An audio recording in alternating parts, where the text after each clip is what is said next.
Ya pemirsa, hari ini Indonesia genap berumur 78 tahun. Kalau usia manusia, usia yang cukup matang ya, sangat matang. Sangat matang. Nah di tanggal ya 17 Agustus 1945, ya tanggal tersebut ini kan kita tahu merupakan simbol keberhasilan bangsa Indonesia dalam merebut kemerdekaan dari tangan para penjajah waktu itu Jepang ya. Betul. Ya, dan untuk membahasnya lebih dalam sudah bergabung bersama dengan kami ada sejarawan Indonesia, Dr. Didi Prayoko, selaku Ketua Program Studi Ilmu Sejarah dari Universitas Indonesia. Selamat pagi, Pak Didi. Selamat pagi. Selamat pagi, merdeka. Merdeka. Selamat ulang tahun. Terima kasih ya. Indonesia. Ya, Bapaknya ulang tahun juga, tak? Belum. Belum. Sudah Juni. Kan kita Indonesia sama-sama. Iya, sama-sama. Ya. HUT RI ke-78 Pak Didi, ya. kalau kita tadi lihat ya kan begitu banyak tokoh yang masuk di dalam atau berkontribusi dalam kemerdekaan ya, momen Rembuk khusus ya. proklamasi itu ya Pak. Nah menurut Bapak ini siapa saja mereka yang tokoh-tokoh penting untuk merumuskan proklamasi ini? Iya. Jadi ini memang sejarah itu kan kita bicara tentang rentetan peristiwa ya yang sebetulnya tidak terpenggal-penggal. Jadi ini kita bisa memulai dari peristiwa di Rengas Dengklok.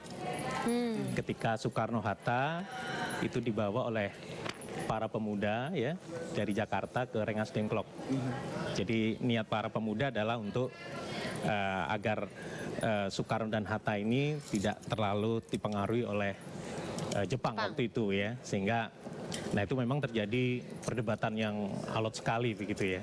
Sampai Mesti memang kalau kemudian anak muda tuh kalau berdebat alot ya Pak. Iya. betul ya, sampai kemudian diputuskan setelah perdebatan panjang begitu ya, bahwa Soekarno-Hatta harus dibawa kembali ke Jakarta ya, karena pemuda menuntut 16 kalau bisa 16 Agustus nih merdeka gitu ya. Kenapa saat itu para pemuda nuntutnya 16 Agustus? Karena memang waktu itu Jepang kan Menyerah. kapitulasi ya kepada sekutu itu 14 Agustus ya, dan itu beritanya juga sudah bocor begitu ya, termasuk yang disadap oleh para pejuang kemerdekaan kita bahwa Jepang sudah menyerah ya, sehingga ini menjadi alasan para pemuda yang bergerak di Jakarta ya di beberapa kelompok itu yang ingin agar Indonesia segera memproklamasikan konteksnya menyerah pada kemerdekaan. saat itu adalah pada perang yang Dunia Kedua. kedua. Jadi Jepang menyerah pada sekutu 14 Agustus 1945. Jadi itu yang membuat para pemuda ingin cepat begitu ya. Tapi Soekarno kan sedang memimpin panitia persiapan kemerdekaan Indonesia. PPKI ya. Dan itu akan bersidang 18 Agustus 1945. Nah, karena menurut Soekarno ini harus legal formal begitu ya. Jadi ada lembaga yang resmi dan itu yang membuat Soekarno kita harus rapat dulu. Tapi pemuda inginnya ya pokoknya harus secepatnya gitu. Akhirnya ada kompromi bahwa 17 Agustus ya, sehingga Soekarno kemudian dan Hatta itu dibawa kembali ya, dijemput oleh Ahmad Subarjo, dan kemudian itu dini hari ya malam 16 Agustus Dari Jakarta. dari Rengas Dengklok. Oh, Rengas Dengklok. Nah, kemudian sampai di Jakarta itu malam, dan kemudian ya atas seizin Laksamana Tadashi Maeda. Nah, beliau adalah perwira penghubung Angkatan Laut Jepang atau Kaigun yang bersimpati kepada perjuangan pergerakan Indonesia. Nah, itu yang kemudian menyediakan rumahnya.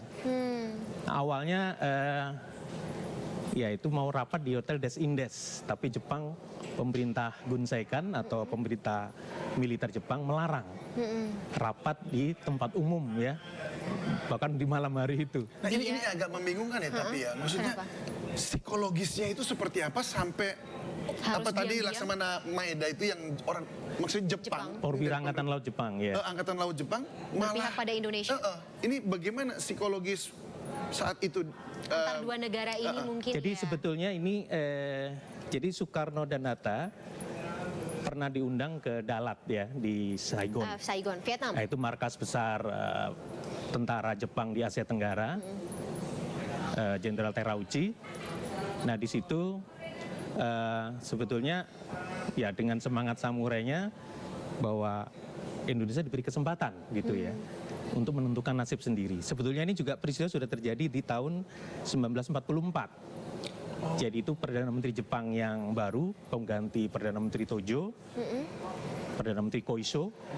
Nah itu menjanjikan janji kemerdekaan 1944. Nah, saat itulah tentu ini untuk menarik ya simpati masyarakat Indonesia karena Jepang sedang diambang kekalahan ya dalam perang di Pasifik. Sebelum kalah ya. Karena pasukan Amerika terus bergerak mendekati wilayah kekaisaran Jepang. Dan waktu itu juga Hiroshima serta Nagasaki belum dibom. Belum, 1944 itu belum, tapi Jepang sudah mulai wilayah-wilayah yang direbut oleh Amerika Serikat ya dalam Perang Dunia Kedua. Sehingga janji Koiso ini untuk menarik simpati masyarakat Indonesia, dan itu yang kemudian disambut janji kemerdekaan. Dan waktu itu ada pawai-pawai, kalau kita ada film dokumenternya itu, nah itu bendera Jepang Inomaru bersanding dengan merah putih, berkibar, tapi sementara.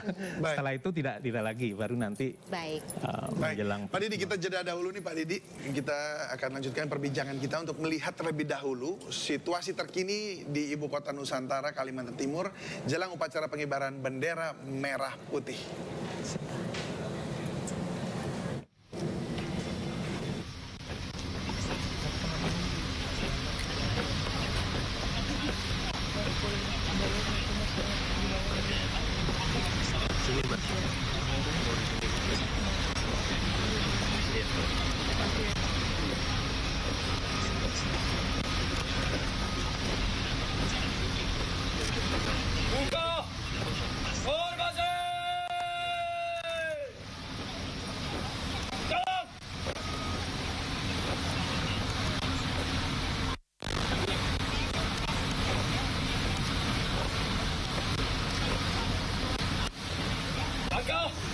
Tegap, maju, jalan.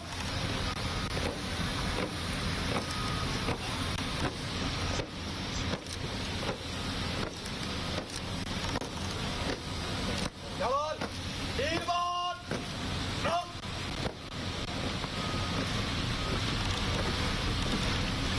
Maju, gerak. Teruskan. Lurus. Ya, halo. 3 langkah ke depan. Jalan. Oke.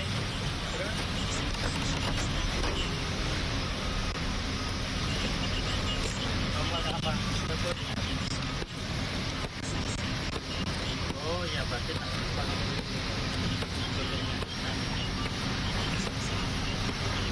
Iya.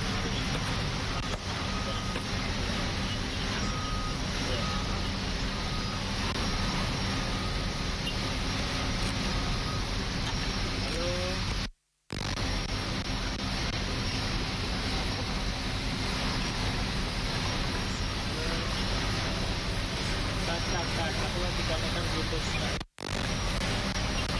Oke, ya gimana?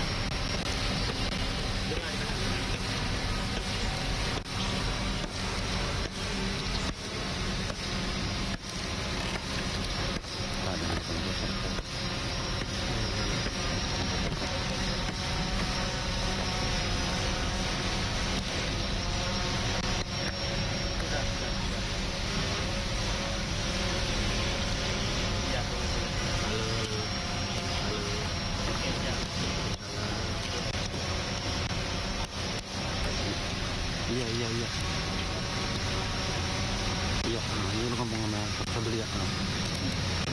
Bentar, ini gue mau pasangin headset ulang dulu bentar. Ada. Oh iya, ada Bluetooth.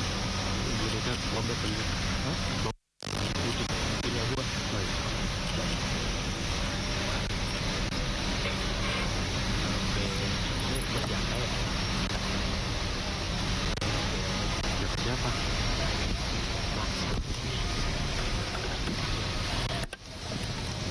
Bentar, gue pasang Bluetooth dulu.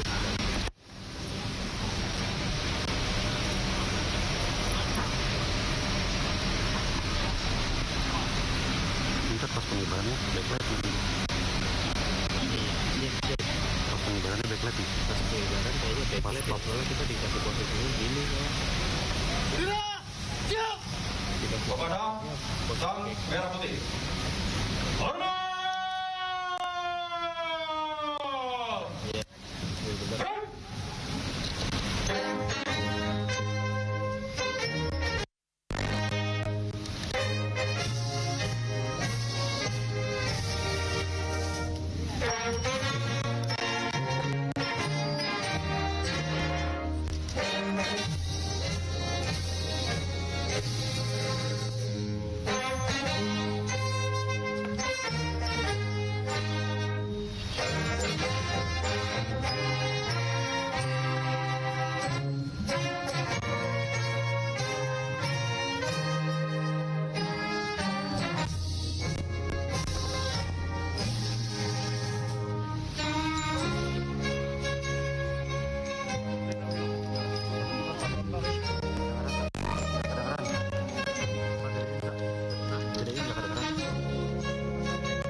putih.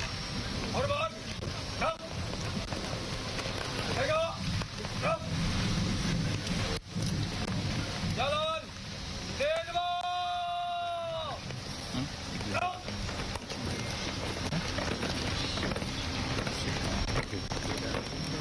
Baik, sudah berkibar ya sang saka merah putih atau bendera merah putih di ibu kota Nusantara ya, David? Betul, dan ini kali pertama upacara pengibaran bendera merah putih di ibu kota Nusantara. Telah dilaksanakan. Betul.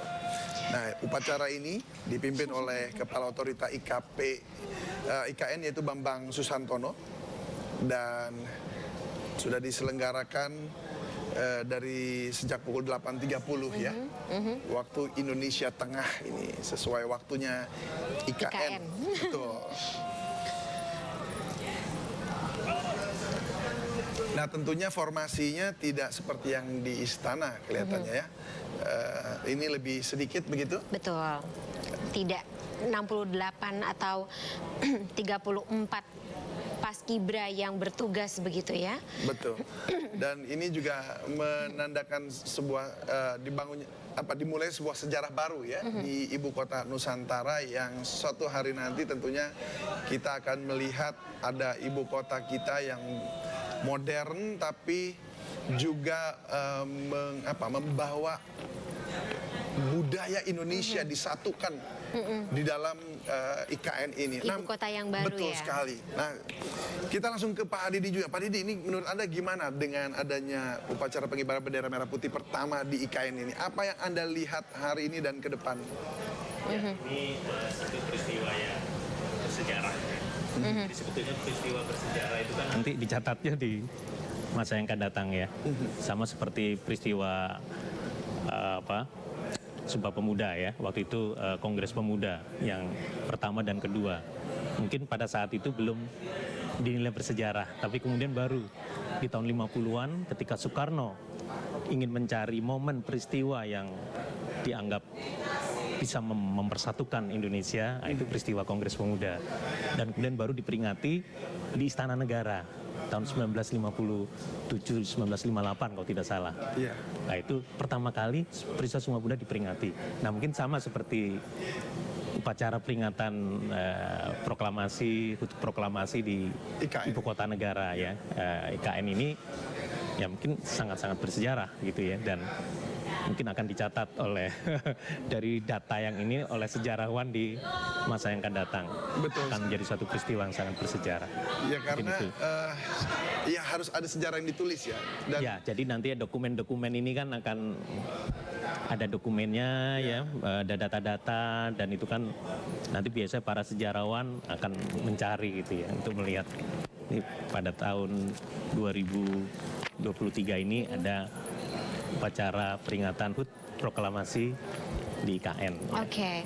Lokasinya dinamakan Sumbu Kebangsaan IKN Nusantara, Penajam, Pasar Utara, Kalimantan Timur. Sumbu kebangsaan ya disebut begitu. Ada filosofi mungkin yang bisa kita ambil dari ketika kita mengatakan atau kita mendapat sebuah diksi berjudul sumbu, pusat, akar, atau seperti Poros, apa mungkin yang Bapak tangkap begitu, Pak Didik tangkap. Iya. ya, secara dia- filosofinya Filosofi. seperti apa tuh? Jadi kalau kita lihat memang simbolisasi ibu kota ini kan pusat ya, pusat pemerintahan, pusat ya apapun itu, dan ini menjadi satu ya kalau disebut sebagai sumbu ya. Jadi suatu apa ini ya, poros yang disitulah semua dipusatkan Pusat, gitu ya. Titik pusat dari Ya. simbol kenegaraan ini, terutama sebagai simbol ibu kota. Ibu kota. Dan kalau kita lihat, kalau sumbu tuh biasanya kalau sumbu api misalnya begitu ya, itu kan seperti kayak satu benang-benang atau apa yang dipilin dirajut jadi satu begitu, jadi sesuatu yang kuat begitu, nggak mudah untuk diputuskan begitu ya. Jadi seperti rajutan benang dan kain. Sebetulnya kalau kita lihat dalam konsep kewilayahan ya, kalau di masa lalu ya, di masa kerajaan-kerajaan itu ibu kota itu adalah sebagai pusat ya, pusat kedudukan raja, sultan ya, Oh, gitu. pusat pemerintahan, dan itu kemudian sangat sentral itu fungsinya. Bahkan sangat sakral Sakral, gitu ya. Kalau kita lihat kasus di Yogyakarta itu kan ada ibu kota yang disebut Kutagara gitu ya. Iya. Nanti ada wilayah negara agung, wilayah Jogjanya. Baru nanti itu wilayah luar negeri, mancanegara. Jadi, nah Jogja itu menjadi pusat ya, sumbunya. Sumbunya di Jadi situ. sumbunya itu mungkin pusat ya. Oke. Dan nanti IKN ini akan menjadi pusat. Ya, titik sentral ya. Dari sistem pemerintahan, lokasi ibu kota dan seterusnya. Oke, tapi Bapak kalau misalnya mungkin melihat dan juga komparasi begitu dengan sejarah-sejarah di negara lain ketika ada transisi dari ibu kota lama ke ibu kota baru begitu. Apa saja mungkin yang menjadi tantangan, terus kemudian juga mungkin pekerjaan rumah yang bisa menjadi sebuah bekal begitu dari pemerintah saat ini?